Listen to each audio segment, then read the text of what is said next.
अस्सलाम वालेकुम। Last time हमने चैप्टर नंबर 5 कवर किया था फर्स्ट ईयर से, और अभी हमारा लेक्चर नंबर 10 है टोटल, और चैप्टर नंबर 6 है किंगडम प्रोकैरियोटी। फर्स्ट ईयर से ही है ये भी, इसको कवर करेंगे इंशाल्लाह। तो किंगडम प्रोकैरियोटी के अंदर दो टाइप के ऑर्गेनिज़म्स आ जाते हैं। पहले हैं आर्किया, दूसरे हैं बैक्टीरिया। आर्किया इसको कहा जाता है, आर्कियो बैक्टीरिया से भी इसको रेफ़र किया जाता है क्योंकि इसके स्ट्रक्चर जो है वो बैक्टीरिया से बहुत मिलता जुलता होता है। और मैं आपको पहले बता चुका हूँ कि जो किंगडम सिस्टम है ये थोड़ा सा प्रिमिटिव हो चुका है। अब इसका बिल्कुल पैरेलल सिस्टम आ चुका है जो कि डोमेन सिस्टम है, लेकिन आपने भी इसी को फॉलो करना है क्योंकि आपकी कोर्स का यही हिस्सा है। खैर आगे चलते हैं, बैक्टीरिया को देखते हैं। बैक्टीरिया की कुछ डिस्कवरी है। डिस्कवरी किसने की थी? Antonie van Leeuwenhoek. Antonie van Leeuwenhoek ने इसकी डिस्कवरी की थी। 1673 ईयर था, तकरीबन ये 17th सेंचुरी बनती है। फिर देखिए इसका साइज़ कितना होता है। 0.2 माइक्रोमीटर से 0.2 माइक्रोमीटर तक इसकी ब्रेथ होती है, मतलब इसकी चौड़ाई जो होती है वो इतनी होती है। और इसकी लेंथ की अगर बात करें बैक्टीरिया की, तो वो 2 माइक्रोन से लेकर 10 माइक्रोन तक की इसकी लेंथ हो सकती है। अब डिफरेंट बैक्टीरिया होते हैं, उनकी डिफरेंट लेंथ होती है। बैक्टीरिया का सेल आपको भी मालूम है कि डिवाइड होता है, तो डिवीज़न के बाद जो सेल होता है वो थोड़ा सा छोटा होता है और उसके बाद जो है सेल बड़ा होता चला जाता है। तो ये भी इसकी लेंथ डिपेंड कर रही होती है। और कुछ बैक्टीरिया ऐसे होते हैं कि जो बहुत छोटे होते हैं, कुछ होते हैं जो नॉर्मल से बड़े होते हैं। तो एक एवरेज लेंथ आपके सामने लिखी है, एवरेज लेंथ और एवरेज ब्रेथ। इसको हम मेजर करते हैं माइक्रोन के अंदर। इसी वजह से इन ऑर्गेनिज्म इसको कहा जाता है, बैक्टीरिया को ख़ास तौर पे माइक्रो ऑर्गेनिज्म से रेफ़र किया जाता है। एक टर्म रेफ़र की जाती है बैक्टीरिया के लिए, माइक्रो ऑर्गेनिज्म। और देखिए माइक्रो ऑर्गेनिज्म के अंदर क्या क्या चीज़ें हम ऑब्ज़र्व करते हैं या माइक्रो बायोलॉजी के अंदर पढ़ी जाती हैं, या जिन चीज़ों को माइक्रो ऑर्गेनिज्म कहा जाता है उनके नाम आपके सामने लिखे हुए हैं। सबसे पहले बैक्टीरिया। बैक्टीरिया क्योंकि इसकी मेजरमेंट माइक्रोमीटर के अंदर होती है, इस वजह से इसको माइक्रो ऑर्गेनिज्म कहा जाता है। उसके बाद आर्किया या आर्कियो बैक्टीरिया, और फंगस को भी माइक्रो ऑर्गेनिज्म के साथ रेफ़र किया जाता है। उसके बाद एल्गी, प्रोटोज़ोआ। प्रोटोज़ोआ ये एनिमल लाइक प्रोटिस्ट होते हैं या प्रोटोक्टिस्ट होते हैं, जो भी आप कह लीजिए। तो इन तमाम ऑर्गेनिजम्स को माइक्रो ऑर्गेनिजम्स की टर्म से रेफ़र किया जाता है। वायरस जो है उसको भी कभी कभार रेफ़र कर रहे होते हैं, लेकिन वायरस की जो मेजरमेंट होती है वो नैनोमीटर के अंदर होती है, माइक्रोमीटर के अंदर नहीं होती। इसी से एक एमसीक्यूज़ बन सकता है आपका कि जो यूकैरियोटिक सेल होते हैं ह्यूमन बॉडी के अंदर पाए जाएं या किसी भी यूकैरियोटिक ऑर्गेनिज्म के अंदर पाए जाएं, मल्टी सेलुलर ऑर्गेनिजम्स के अंदर। फॉर एग्जांपल यहाँ पर लिखा है आरबीसीज, उसका साइज़ भी जो है वो 7 to 8 माइक्रोन होता है। मींस कि इसी रेंज के अंदर है जो बैक्टीरिया की रेंज है भी माइक्रोमीटर के अंदर। तो इसको माइक्रो ऑर्गेनिज्म से रेफ़र क्यों नहीं किया जाता? तो ये भी इसका एक एमसीक्यूज़ बन सकता है। तो ये क्योंकि यूकैरियोटिक सेल होता है, इसकी जो कैरेक्टर्स होते हैं वो यूकैरियोटिक सेल्स वाले होते हैं, और ये एक मल्टी सेलुलर ऑर्गेनिज्म का हिस्सा होते हैं। इस वजह से इनको माइक्रो ऑर्गेनिज्म से रेफ़र नहीं किया जाता। ये इसका रीज़न भी मैंने आपको बता दिया है क्यों होता है। स्ट्रक्चर ऑफ बैक्टीरिया को देखेंगे थोड़ी देर में, इसके बाद थोड़ा सा टॉपिक कवर करेंगे, उसके बाद इसको देखेंगे। ये देख लीजिए कि बैक्टीरिया का जो स्ट्रक्चर होता है वो प्रोकैरियोटिक सेल है। प्रोकैरियोटिक सेल क्या होता है ये भी इंशाल्लाह आपको थोड़ी देर में बताते हैं। अब आगे चलिए, ये यहाँ पर कुछ डिफरेंसेस लिखे हुए हैं। बैक्टीरिया के अंदर जो फ्लैजिला पाया जाता है वो, और यूकैरियोटिक सेल्स के अंदर जो फ्लैजिलम पाए जाते हैं या फ्लैजिला पाया जाता है, फ्लैजिलम इसका सिंगुलर होता है और फ्लैजिला इसका प्लूरल होता है। तो इन दोनों के दरमियान क्या डिफरेंस है? तो सबसे पहली बात ये कि जो यूकैरियोटिक सेल्स के फ्लैजिला होते हैं उसमें माइक्रोट्यूब्यूल्स पाए जाते हैं।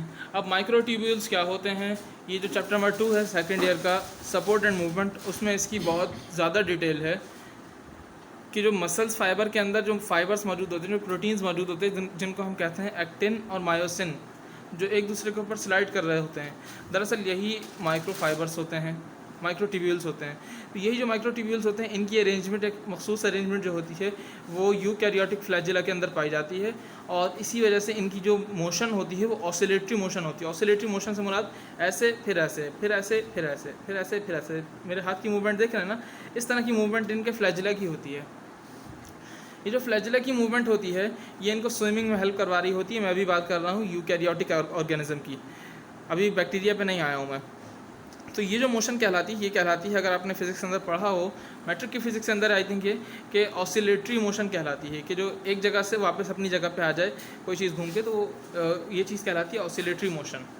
तो ये जो ऑसिलेटरी मोशन होती है इनकी स्विमिंग में हेल्प कर रहे होते हैं, जिस तरह से नॉर्मली कोई ह्यूमन बींग अगर करे, फ़िश की आप स्विमिंग को देखें तो फ़िश की स्विमिंग जो होती है बिल्कुल इसी तरह से इनकी भी स्विमिंग हो रही होती है, अगर हम बात करें मूवमेंट की।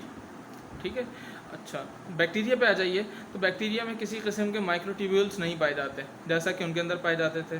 तो इसका मतलब बैक्टीरिया उस तरह से मूवमेंट शो नहीं करेगा जिस तरह से यूकैरियोटिक फ्लैजिला करते हैं या यूकैरियोटिक ऑर्गेनिज्म के फ्लैजिला करते हैं। तो बैक्टीरिया का फ्लैजिला या फ्लैजिलम किस तरह से मूव करते हैं, तो इसके अंदर एक्टिन मायोसिन की कोई अरेंजमेंट नहीं पाई जाती, इसके अंदर रोटेटरी मोशन पाई जाती है। रोटेटरी मोशन जिस तरह से एक फ़ैन की मोशन होती है ना, कि अपनी एक्सिस से लगा हुआ होता है। अगर मैं आपको बना के दिखा दूं, तो जो बैक्टीरिया का फ्लैजिला होता है वो कुछ इस तरह का होता है। बैक्टीरियल सेल है, अभी सेल वॉल नहीं बना रहा मैं, ये फ्लैजिला ड्रॉ किया मैंने, अब ये मैंने इसकी सेल वॉल बना दी, बहुत रफ सी डायग्राम है। ठीक है, अच्छा ये जो बैक्टीरिया का फ्लैजिला है ये थोड़ा सा कर्व सा है और इसकी जो मोशन होगी वो इस तरह की होगी। ठीक है, इसी तरह से मूव करता रहेगा, रोटेटरी मोशन होती है, और रोटेटरी मोशन बिल्कुल फ़ैन की तरह से ये मूव करता है। आपने कुछ फ़ैन वाली बोट्स देखी होंगी जिनके अंदर मोटर लगी होती है, तो वो बहुत तेज़ी के साथ बोट को आगे मूव करवा देते हैं। बिल्कुल इसी तरह से जो बैक्टीरिया का फ्लैजिला होता है उसकी मोशन चल रही होती है और ये रोटेटरी मोशन होती है। फिर देखिए बैक्टीरिया वर्सेस वायरस, बहुत सारे लोग इसमें कंफ्यूज हो रहे होते हैं कि बैक्टीरिया और वायरस के अंदर क्या डिफरेंस है। तो डिफरेंस आपके सामने यहाँ पर लिखा हुआ है कि बैक्टीरिया एक प्रोकैरियोटिक सेल है, जिसके जो है तो थोड़ा सा प्रिमिटिव सेल, लेकिन जितने भी सेलुलर फंक्शन हैं उसको कैरी कर सकता है और अपना नंबर खुद ब खुद बढ़ा सकता है। अगर उसको न्यूट्रिशन अच्छी प्रोवाइड कर दी जाए, कंडीशंस अच्छी दे दी जाएँ, तो बैक्टीरिया खुद अपना नंबर इंक्रीज़ कर सकता है। और जितने भी सेलुलर एक्टिविटीज़ होती हैं वो बैक्टीरिया के अंदर पाई जा रही होती हैं। सेलुलर एक्टिविटीज़ क्या है? रेस्पिरेशन, कभी कभार फोटोसिंथेसिस भी इसके अंदर हो जाता है, और डिफरेंट एंजाइम्स इसके अंदर प्रोड्यूस हो रहे होते हैं। इसके अंदर ट्रांसक्रिप्शन हो रही होती है, ट्रांसलेशन हो रही होती है, रेप्लिकेशन चल रही होती है, और ये सब कुछ बैक्टीरिया खुद कर रहा होता है। जबकि अगर वायरस की बात करें तो वायरस के अंदर कोई भी सेलुलर ऑर्गेनिल्स नहीं पाए जाते। तो इसके अंदर इसका जो स्ट्रक्चर कहलाता है वो ए सेलुलर स्ट्रक्चर कहलाता है, आपको लास्ट क्लास में भी बता चुका हूँ। वायरस को अपनी रेप्लिकेशन के लिए या अपना नंबर इंक्रीज़ करने के लिए कोई होस्ट सेल चाहिए। उस होस्ट सेल के साथ ही अटैच होगा, उसके डीएनए को हाइड्रोलाइज करेगा और ख़ुद कब्ज़ा करके प्रोटीन कोड्स बनाएगा, और उसके बाद अपना इस तरह से इसकी तादाद बढ़ जाती है। ये तरीका जो होता है ये कहलाता है रेप्लिकेशन। तो ये वायरस इस तरह से रेप्लिकेट कर रहा होता है। दूसरा डिफरेंस देखिए कि बैक्टीरिया की जो आउटर मोस्ट स्ट्रक्चर है बैक्टीरिया का वो सेल वॉल है, और वायरस के अंदर प्रोटीन कोट है। सेल वॉल की इसका अगर बायोकेमिकल एनालिसिस करें तो सेल वॉल अलग किस्म के मटेरियल से बनी होती है, और प्रोटीन कोट जाहिर सी बात है प्रोटीन से बना होगा। सेल वॉल का आगे जब टॉपिक आएगा जब देखेंगे। बैक्टीरिया अभी आपको बताया था कि तमाम सेलुलर एक्टिविटीज़ खुद कर रहा होता है, जबकि वायरस ये नहीं कर रहा होता। कुछ बैक्टीरिया जो है वो यूज़फुल होते हैं, कुछ हार्मफुल होते हैं। कुछ सिम्बायोटिक बैक्टीरिया भी होते हैं, कुछ को हम इंडस्ट्रियल यूज़ के अंदर ला रहे होते हैं, जबकि वायरस के साथ ऐसा कोई सिनेरियो नहीं है। फिल वक्त वायरस सिर्फ और सिर्फ डिज़ीज़ प्रोड्यूस कर रहे होते हैं, या इनको कभी कभार बायोटेक्नोलॉजी के पर्पज़ के लिए यूज़ किया जा रहा होता है एज अ वेक्टर। अगली बात ये कि बैक्टीरिया को ट्रीट किया जा सकता है एंटीबायोटिक से। तो कहीं बैक्टीरियल इन्फेक्शन हो जाए तो उस इन्फेक्शन को इजीली जो है वो उसकी सूटेबल एंटीबायोटिक्स देकर उसको कम किया जा सकता है, जबकि वायरस को एंटीबायोटिक से ट्रीट नहीं किया जा सकता। जिसका इम्यून सिस्टम स्ट्रॉन्ग होगा वो वायरस से लड़ सकता है, वरना वायरस के ख़िलाफ़ जो है कोई इस तरह की एंटीबायोटिक जैसे बहुत कॉमन ड्रग्स हैं, इस तरह की कॉमन ड्रग्स वायरस के ख़िलाफ़ नहीं हैं। एंटीवायरल कुछ ड्रग्स आ गई हैं अब, लेकिन इतनी कॉमन नहीं है जितनी एंटीबायोटिक्स हैं। ठीक है, अब आखिरी डिफरेंस मैं आपको बता रहा हूँ, ये लास्ट के दो डिफरेंस लिखे हुए नहीं हैं। आखिरी डिफरेंस मैं आपको बता रहा हूँ कि बैक्टीरिया ड्रग रेजिस्टेंस को प्रोड्यूस कर सकता है, ठीक है। और वायरस के अंदर ये कैपेबिलिटी अभी तक के देखने में नहीं आई है, हालांकि दोनों के स्ट्रेन्स जो है वो डिफरेंट बन सकते हैं, दोनों के अंदर म्यूटेशंस होती हैं, लेकिन बैक्टीरिया जो है वो खुद से ड्रग रेजिस्टेंस रखता है और उसको प्रोड्यूस कर रहा होता है। तो इस वीडियो को हम यहीं पर ही एंड कर रहे हैं। इंशाल्लाह नेक्स्ट वीडियो के अंदर अगले टॉपिक्स को कवर करते हैं।